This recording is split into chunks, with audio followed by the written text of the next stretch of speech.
Assalamualaikum warahmatullahi wabarakatuh. Alhamdulillah wassalatu wassalamu ala Rasulillah Sayyidina wa Maulana Muhammadin ibn Abdillah amma ba'du. Pemirsa, kita jumpa lagi di program Ikhwal Jamiyah, dinamika tentang kegiatan Nahdlatul Ulama. Dan sore hari ini kita akan mengangkat tema pendidikan dan dakwah Al-Quran di era digital. Sudah hadir di studio melalui Zoom Ketua Jamiatul Qurra wal Hufat, Pengurus Besar Nahdlatul Ulama, Kiai Haji Saifullah Maksum. Dan kita akan berdiskusi agenda besok yang akan menyelenggarakan Multaqo Nasional Ahli Al-Quran. Dan kita akan membahasnya lebih dalam lagi. Dan kita sapa Kiai Haji Saifullah Maksum. Assalamualaikum Kiai. Waalaikumsalam warahmatullahi wabarakatuh. Pak Suri, sehat? Nggih, alhamdulillah sehat Kiai.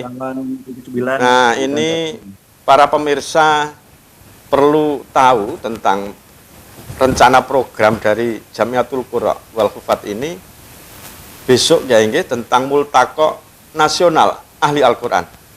Bagaimana acara ini besok Kiai yang akan diselenggarakan tersebut? Bisa diceritakan untuk pemirsa? Pak Suduri, para pemirsa yang kami muliakan, besok insya Allah JGNU, Jamiatul Qurra wal Hufat Nahdlatul Ulama akan melaksanakan kegiatan organisasi. Semula adalah kongres yang ke-6. Kongres adalah sebuah institusi tertinggi untuk bermusyawaratan, untuk melakukan evaluasi dan penyusunan program untuk 5 tahun mendatang. Sekaligus juga adalah pemilihan pengurus baru. Tapi karena sesuatu hal, kongres kita delay dulu, besok kita ganti dengan Multaqo Nasional Ulama Al-Quran atau Ahli Al-Quran yang substansi dan materinya sama dengan kongres, cuma minus pemilihan ketua umum.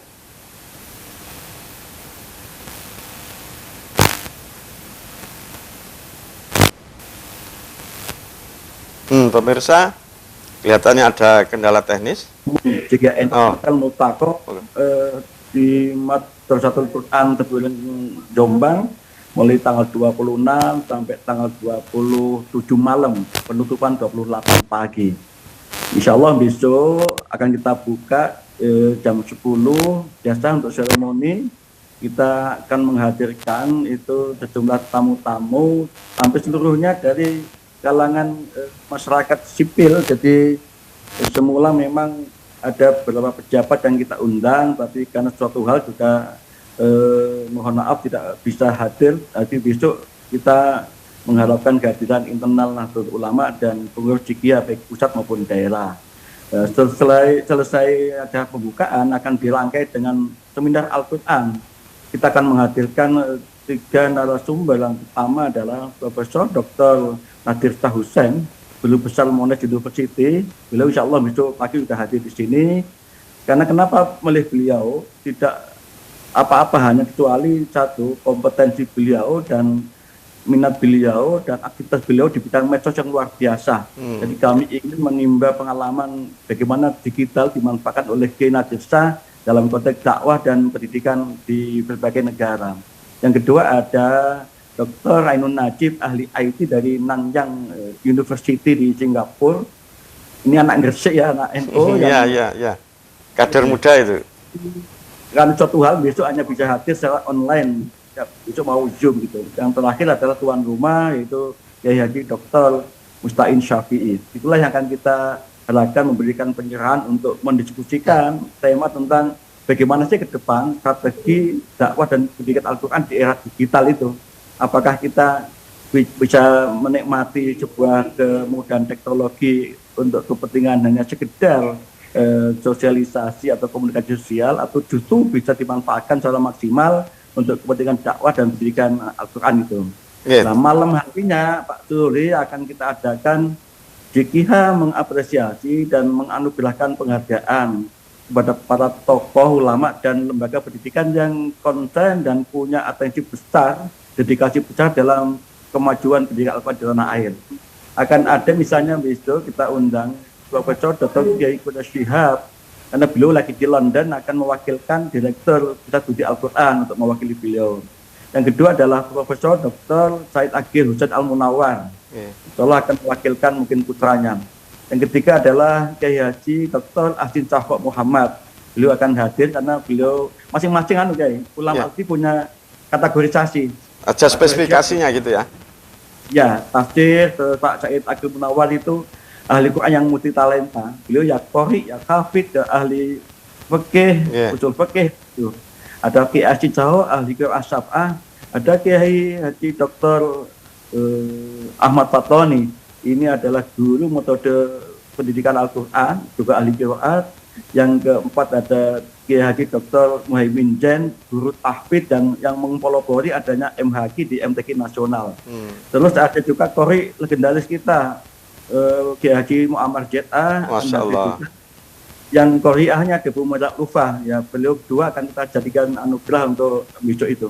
Ya, lembaga pendidikannya ada 3 institusi. Pertama PT IKI Jakarta dan IKI Jakarta serta Uncik Wonosobo. Dan pondok pesantrennya ada 3 juga, Al Munawir Rakyat Yogyakarta, yang Buul Quran Kudus dan Busak Ustadzul Quran di Betengan Demak. Yang terakhir adalah Madrasatul Quran sendiri sebagai salah satu pionir sistematika pendidikan tahfidz secara klasikal. Itu Kiai Saya kembali ke tadi kepesertaan Kiai. Selain pengurus JKH dari seluruh Indonesia, tentu mungkin ada pihak-pihak lain yang diundang terlibat aktif di acara tersebut. Bahkan mungkin ada. Dari luar negeri Kiai, mungkin ada. Jadi ada lembaga yang kita undang karena beririsan ya, punya sinergi dan kolaborasi dengan kami, sehingga kami hadirkan untuk bersama-sama kita rumuskan dan kita desain program dan kerjasama serta pilihan-pilihan sinergi program itu apa. Misalnya gini, ada JMPH ya, yang khusus ibu-ibu kan di Jawa Timur, Jawa Tengah berkembang sekali itu JMPH bagi kata ibu-ibu. Ya, saya ingin duduk bersama dengan Nyai Maftuha dan ibu-ibunya yang lain, kita rumuskan program bersama sehingga nanti ke depan itu antara JKH dengan kaum ibu yang hafidh-hafidhah dan qori'ah itu jadi satu kesatuan, jadi tidak ada kesan saling royoan itu. Yang penting kita bagi tugas bagi peta-peta di mana dalam siapa dan di mana seterusnya itu. Juga ada asosiasi PAUD Al-Quran. Akan hadir Bapak Dr. Kiai Haji Sarpani yang dulu mantan Kasubdit Bendera Al-Quran di Kementerian Agama.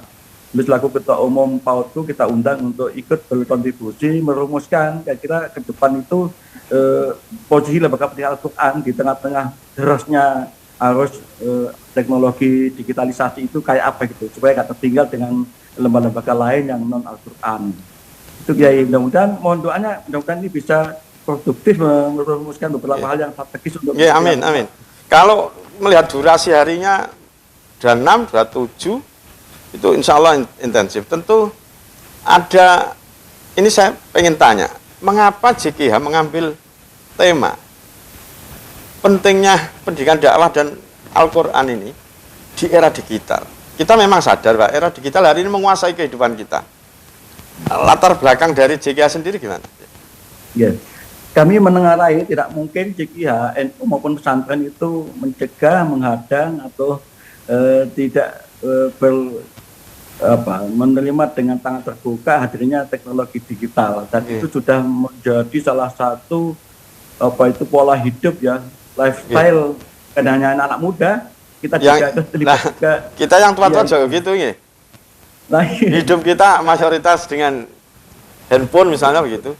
Betul. Nah, oleh karena itu satu sisi kita harus mensyukuri berkembangnya teknologi digital untuk kepentingan komunikasi dan memudahkan interaksi sosial antar warga. Tapi satu sisi mengandung kekhawatiran yang luar biasa Kiai. Misalnya begini, sekarang sedang semarak, sedang menjamur orang-orang. Ini bagus sekali satu sisi ya, minat untuk belajar Al-Quran tanpa guru, cukup dengan digital, dengan tutorial melalui HP. Nah, ini kita besok juga ada namanya Basul Masail Quraniyah. Kita angkat masail, yaitu bagaimana hukumnya belajar melalui HP tanpa guru, tanpa talaki, tanpa musyafahah. Dari segi sanatnya kayak apa? Besok kita hari kedua tanggal 27 kita bahas itu. Ada Basul Masail Quraniyah. Ya, kan itu tadi yang jenengan sampaikan, kenapa kok mengambil tema itu? Mau tidak mau, JKIA, NU, pesantren akan masuk wilayah itu. Kalau kita tidak masuk dan membiarkan dunia digital dikuasai oleh teman-teman yang tidak memiliki perhatian dan konsen dalam aspek-aspek ubudiyahnya, spiritualitasnya, dan tanggung jawab sosial moralnya itu, khawatir nanti pendidikan Al-Quran akan ditinggalkan, orang lebih suka memilih dengan modal digital, dipraktis, tanpa takut dicocor oleh guru yang jam misalnya itu. Ini bahaya nanti.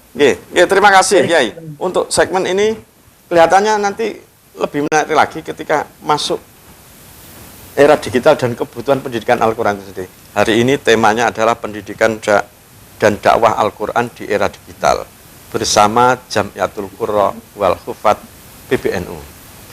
Kiai Saifullah, saya ingin lebih mempertajam bahwa problem digital hari ini kebutuhannya sudah disampaikan tadi. Dan Jam'iyatul Qurra tentu sudah menyiapkan rancangan kerja program yang akan mengarah ke sana nanti. Bagaimana bisa diceritakan? Jadi sekitar tahun 2021 sebelum COVID merebak, kami menggandeng yang namanya PT Bahasu Nusantara. Ini sebuah perusahaan yang khusus bergerak di bidang pembelajaran online untuk bahasa Inggris di daerah-daerah terluar, dan sukses itu.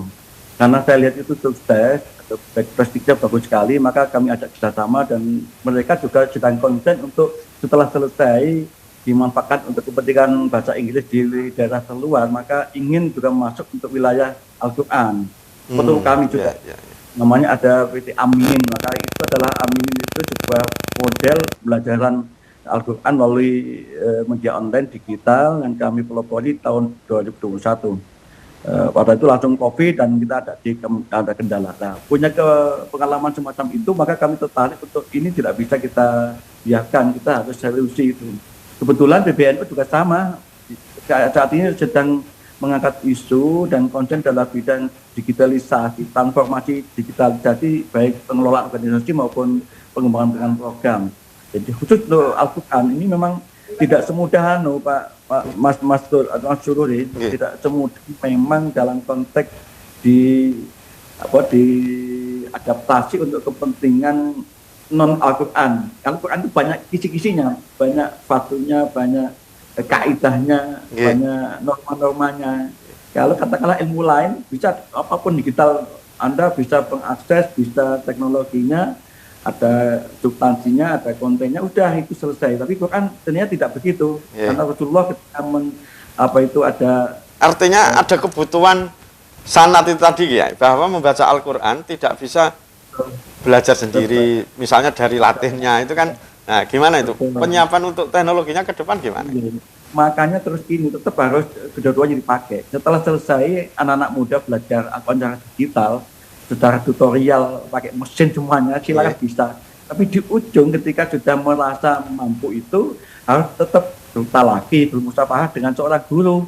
Nah itu kami siapkan, gurunya itu silakan kalau itu berdomisili di Bekasi gitu. Kita minta teman-teman DKI, Bekasi menyiapkan guru yang akan mendengarkan sang anak milenial itu setelah selesai belajar melalui kita itu di taske.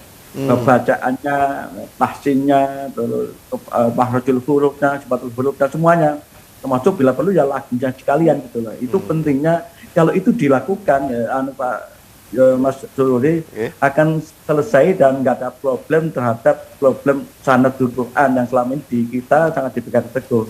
Al-Quran punya sanadnya. Jadi ya nanti ada sahadahnya juga mungkin ya. Dari sisi digital ada sahadah ujungnya kan berarti. Betul Mas. Oleh karena itu nanti kita akan makanya dengan menghadirkan Mas Ainun Najib itu kami ingin sebetulnya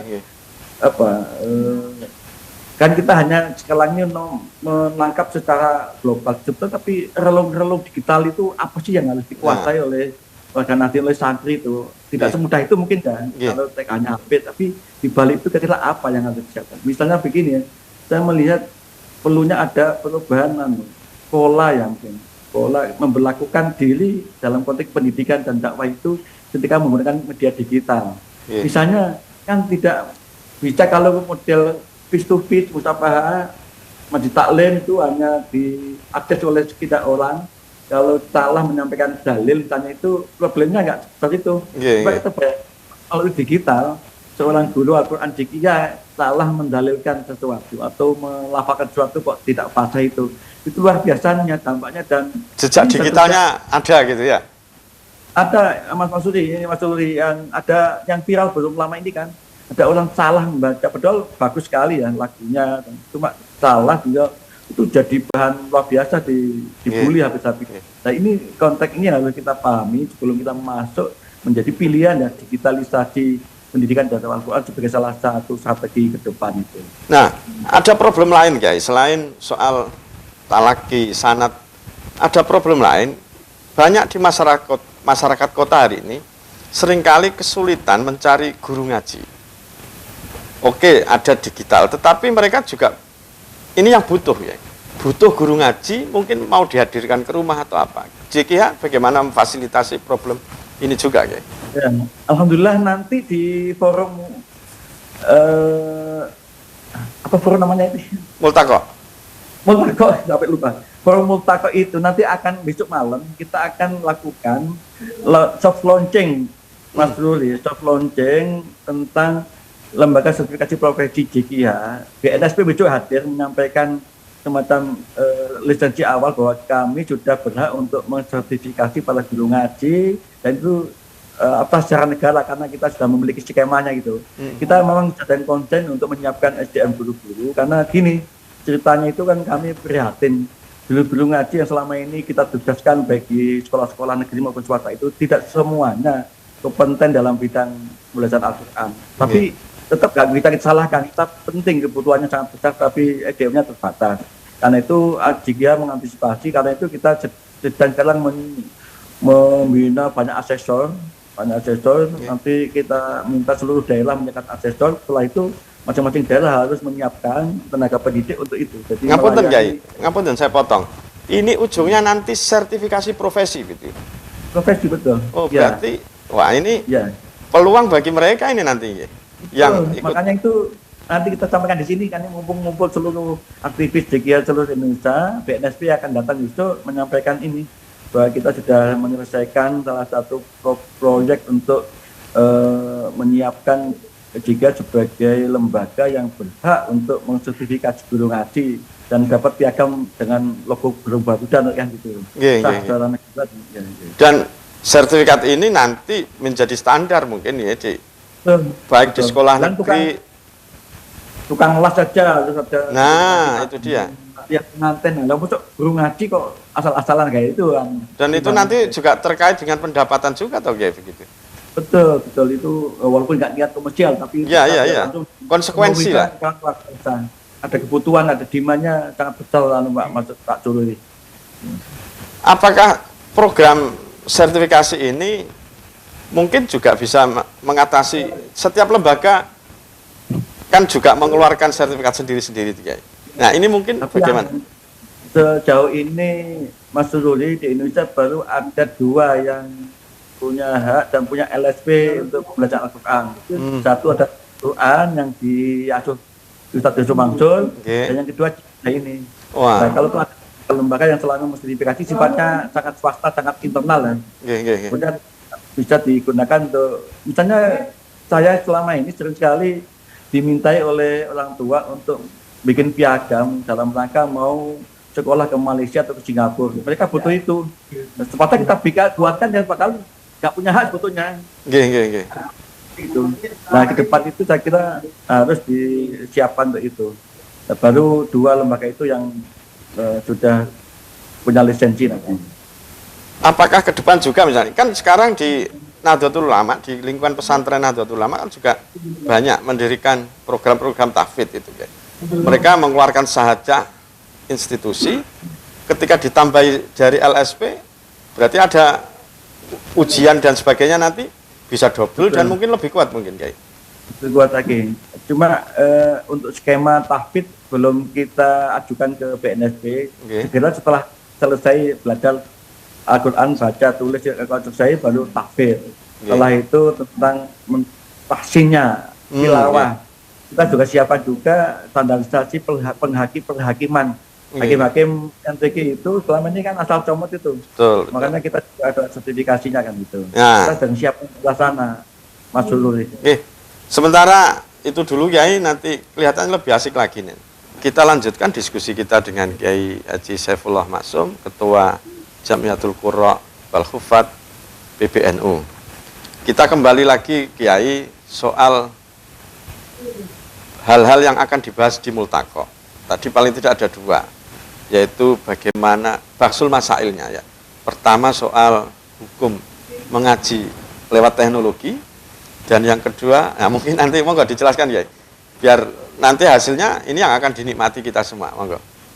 Yeah. Jadi di celah-celah acara Multaqo Ulama Al-Quran Nasional itu akan ada namanya Komisi Bahsul Masail Qurannya. Karena ini hal baru di JGNU Mas Sururi, maka kita batasi baru mengangkat dua isu, dua tema yang menjadi kebutuhan internal kita, yaitu pertama soal status hukum, keabsahan cara keilmuan Al-Quran dan cara ta'abudi itu menyangkut anak orang yang belajar Al-Quran melalui digital, melalui HP, melalui online itu. Secara teknologi dan perangkat dan keahlian itu sangat dimungkinkan orang bisa belajar, istilahnya belajar tanpa guru, gurunya ya Google atau HP itu sendiri. Itu kita akan jadi materi masail. Bolehkah itu? Atau nanti ada 3 pertanyaan terkait dengan soal itu, menyangkut soal hukumnya, menyangkut terus bagaimana persanadan dari orang yang belajar tanpa guru semacam itu. Yang kedua, isu dan masail terkait dengan soal melanggamkan Al-Quran, lagu Al-Quran dengan langgam yang di luar makomat yang selama ini dianggap muktabaroh oleh para qori itu. Jadi itu yang selama ini kenapa kok dibatasi? Padahal kalau kita mendengarkan lahzan nagom langgamnya saudara kita yang di Afrika Barat itu persis kayak langgamnya Jawa gitu loh. Nah, itu juga biasa aja tuh. Nanti kita punya banyak contoh-contoh tilawatil Quran yang nagomnya nagom padahal Afrika tapi persis kayak nuansa Jawa gitu. Nah ini menjadi problem karena ini Mas yang menarik itu di Indonesia para tokoh-tokoh kori yang nasional itu ambil sebagian besar itu menolak itu. Tapi para tokoh-tokoh non Polri termasuk Ki Asin, Hafid ya, kami juga itu membolehkan. Ngapain kok gitu? Coba kan orang ngimami Al-Quran, ngimami sholat dengan baca lempeng itu kan lagunya lagu lempeng gitu. Kita ini cuma Bayati atau Cika atau Nahwan kan tidak itu. Itu kalau diteruskan ini justifikasi hukum bahwa itu tidak sah atau haram itu kasihan para orang tua yang nggak bisa menguasai makomat lagu-lagu yang dianggap mutabaroh itu. Nah kan? itu, apalagi tidak punya sanad lagi ya, wah ruwet lagi nanti.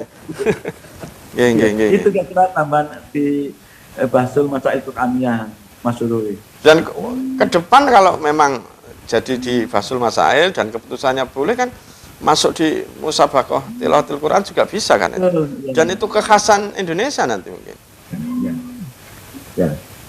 Sekarang saya ingin tambahkan lagi substansi dan muatan yang akan dibahas di forum Multaqo ini. Ada yaitu rekomendasi yang sifatnya eksternal. Jadi JIGIA kan itu gini Mas Ruri, JIGIA itu adalah perintis diselenggarakan MTQ nasional di Indonesia sebelum diambil alih oleh negara dalam Orde Baru dan dilaksanakan oleh PTQ. Awalnya kan JIGIA yang melaksanakan antar pesantren dan akhirnya nasional dan itu. Nah, kami menengarai praktek-praktek permutabaqan sekarang itu sudah mulai menyimpang dari roh awal dilaksanakan MTQ oleh para kiai-kiai JIGIA pada waktu itu. Misalnya begini ya, penjulian perhakiman.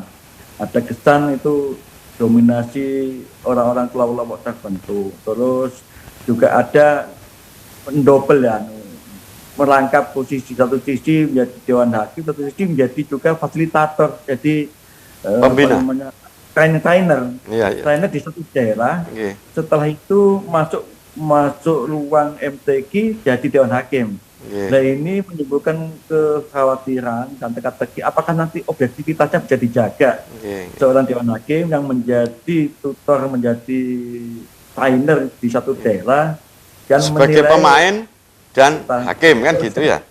Itu, itu juga kita akan bahas supaya ini roh dan marwah MTQ betul-betul tetap terjaga, jangan sampai ada pergunjingan yang bikin nilai Al-Quran menjadi sangat terdegradasi. Mungkin ada yang lain selain itu? Selain itu ya kita sebetulnya kan awalnya mau progres gak jadi ya satu topik, satu agenda, yaitu pembahasan tentang ADRT atau peraturan dasar dan rumah tangga JKIA. Kita akan baru gini yang menarik saja. JKIA itu konsentrasi pada JKIA masuk kampus. Selama dasawarsa masuk itu kampus-kampus, kami nggak bisa menyalahkan kalau terkontaminasi, terpapar oleh paham yang radikal. Masuk, kita nggak masuk. Kita baru sadar 2 tahun ini, maka kami di JKIA mulai masuk menggarap namanya Komisariat JKIA kampus-kampus perguruan tinggi. Sudah terbentuk sekarang di 20 perguruan tinggi di kita Jabodetabek dan luar Jawa, termasuk di Malang, Unisma dan UIN itu tetap terbentuk. Nah memang itu kalau memang faktanya banyak di lapangan ketika mahasiswa baru, mereka didampingi seseorang, dicarikan kos, dan dicarikan guru ngajinya dari mereka. Nah, ini kan juga bisa jadi problem di masa depan. Kalau NU tidak langsung ambil peran itu, ya. Dan itu yang sesuai tadi dengan programnya itu yang masuk kampus, ya. Jika masuk kampus sudah kita mulai 2 tahun ini, sudah 2 kali rakornas, dan ini juga kita akan mantapkan menjadi resmi ya, bahwa semacam program unggulan, karena kalau mengharapkan yang sepuh-sepuh kayak kami ini akhirnya kegiatan ya gitu ya, khotmil Quran, tadarus, jadi kampus siapa yang garap itu anak-anak muda kita coba siapkan untuk masuk di wilayah itu. Jadi mohon doanya wartawan TV 9 seluruhnya, mudah-mudahan apa yang kita gagas itu dimudahkan oleh Allah dan oleh sistem ya. Mudah-mudahan negara ini itu ada juga satu itu Mas Ruli, yaitu kita sudah menyusun transformasi lembaga pendidikan Al-Quran. Jadi JKIA itu pernah kerjasama dengan Kementerian Agama, berhalakoh sampai berapa puluh kali. Ujungnya adalah kita mendesain lembaga pendidikan Al-Quran itu harus berjenjang ya, dari PAUD, terus Madrasah Al-Quran Ula, Wusto Al-Quran, kuliah Al-Quran, baru kuliah Al-Quran, entah di PT kita iki. Nah ini kosong di tengah-tengah ini. Ketika sudah jadi mahasiswa ini kosong. Betul. Nah itu sudah kita selesaikan kurikulumnya, desainnya kayak apa. Tinggal satu, yaitu desain regulasinya itu menjadi wewenang dan ranahnya Kementerian Agama. Itu yang perlu dilakukan. Itu tambahan dari kami yang akan kita lakukan di sini. Terima kasih ya. Nanti kita masih lanjutkan. Masih ada satu problem yang akan mau saya tanyakan. Kita sudah di penghujung program, namun masih ada satu pertanyaan yang mau saya sampaikan ke Kiai Saifullah Maksum. Kiai, Multaqo Nasional Ulama Al-Quran besok, ada satu masalah yang buat saya juga problem. Di masyarakat banyak ibu-ibu rumah tangga, ibu-ibu muda itu. Dikala mereka waktu masih sekolah tidak ada sempat waktu ngaji. Tapi ketika berumah tangga mereka merasakan kebutuhan itu. Ini juga menjadi problem besar selain mahasiswa tadi, juga anak-anak di sekolah-sekolah tadi. Gimana, Ki? Apakah juga dibahas besok itu? Itu persis yang kami juga telah dan kami antisipasi sejak 2 tahun yang lalu, Mas Ruli, tentang animo yang besar ibu muda yang tidak ada lagi sekat merasa malu, tapi kebutuhan untuk bisa memahami membaca Al-Quran itu luar biasa, dengan mengalahkan rasa untuk ibu sehingga mencari tutor dari pendamping dari guru. Nah, 2 tahun ini kami bekerjasama dengan banyak sekali lembaga. Misalnya di Jakarta itu ada Kampung Al-Quran, ada pesantren anak muda yang khusus membina anak santri-santri senior untuk diajari ngaji, didik orang ngaji, dan setelah selesai itu kita kembangkan ke sebuah daerah. Ini kita sudah berjalan 2 tahun. Kita hampir setiap angkatan itu ada sekitar 100 sampai 150 mahasiswa senior yang punya kemampuan mengajari ngaji bagus. Kita sedangkan ke seluruh kampung-kampung. Sementara ini masih di Banten dan Jawa Barat. Tapi jelas sangat tidak memadai dibandingkan dengan demandnya dan kebutuhannya. Karena itu saya senang sekali diingatkan di forum Multaqo ini, kami juga ingin titip kepada seluruh pengurus JKIA. Ini bukan hal yang ini bukan sesuatu yang harus diserusi. Sebab kalau nanti kita lengah dan tidak menyauti itu, tidak merespon dengan sebaik-baiknya, kawan sebelah yang akan ceritasi lah. Itu kalau sudah gitu kita nggak bisa menyalahkan apa-apa lagi gitu loh. Mumpung sekarang belum terintervensi oleh orang-orang yang lebih agresif itu, ayo kita siapkan ibu-ibu muda. Ini ada cerita di Bogor itu, Bekasi ya, ada ibu-ibu muda yang setiap hari itu ngantar anaknya ke TPQ ya. Karena setiap hari dan itu lengang-lengang akhirnya sekarang itu sudah punya hafalan Quran berapa puluh juz, sampai 20 juz. Setiap hari ngantar anaknya, itu betapa animo yang besar itu. Nah itu kalau difasilitasi, diarahkan itu luar biasa. Makanya di forum ini kami undang Ibu Nyai Pati yang kajian itu, yang JMIH, hadir beliau dengan Bu Nyai Hindun dari Kelabrak untuk kita ingin bahas bersama itu problem yang jangan sampaikan tadi. Mudah-mudahan ada solusi dan konkret dan tidak usah terlalu banyak diskusi, tapi ini loh programnya ABCD. Fokus pada problem solusi. Saya kira itu ya beberapa hal pertanyaan dari kami, dan mungkin ada closing statement dari JGA dan mungkin seruan untuk pemirsa maupun pengurus JGA yang hadir hari ini dan besok untuk ikut multaqo itu. Monggo. Terima kasih sebagai closing statement dari dialog pada sore hari ini dalam topik Ikhwal Jam'iyah. Kami ingin sampaikan bahwa marilah masyarakat doakan kami yang sedang berdiskusi di Jombang, di pusatnya studi Al-Quran, di Darul Quran, Madrasatul Quran itu, untuk bisa membahas secara produktif hal-hal yang menjadi urgensi dan kebutuhan mendesak umat, terutama untuk kaitannya dengan dakwah dan pendidikan Al-Quran. Kami minta kepada seluruh peserta konsentrasi ke topik dan tema multaqo kita, jangan lagi terpengaruh oleh isu politik dan macam-macam itu. Kita konsen kepada niat kita, yaitu berkhidmat untuk Al-Quran dan demi kemajuan umat Islam, bangsa dan negara. Mudah-mudahan sukses, TV 9 sukses memfasilitasi seluruh kebaikan-kebaikan yang ada di tanah air. Allahumma bila kami taufiq. Wassalamualaikum warahmatullahi wabarakatuh. Terima kasih Mas Sururi dan pemirsa. Terima kasih Kiai, dan tadi adalah closing statement dari Kiai Saifullah Maksum terkait acara besok Multaqo Nasional Ulama Al-Quran. Dari kami TV 9 dan masyarakat mengucapkan semoga sukses dan menghasilkan keputusan yang solutif bagi problem-problem yang dihadapi oleh umat Islam di Indonesia.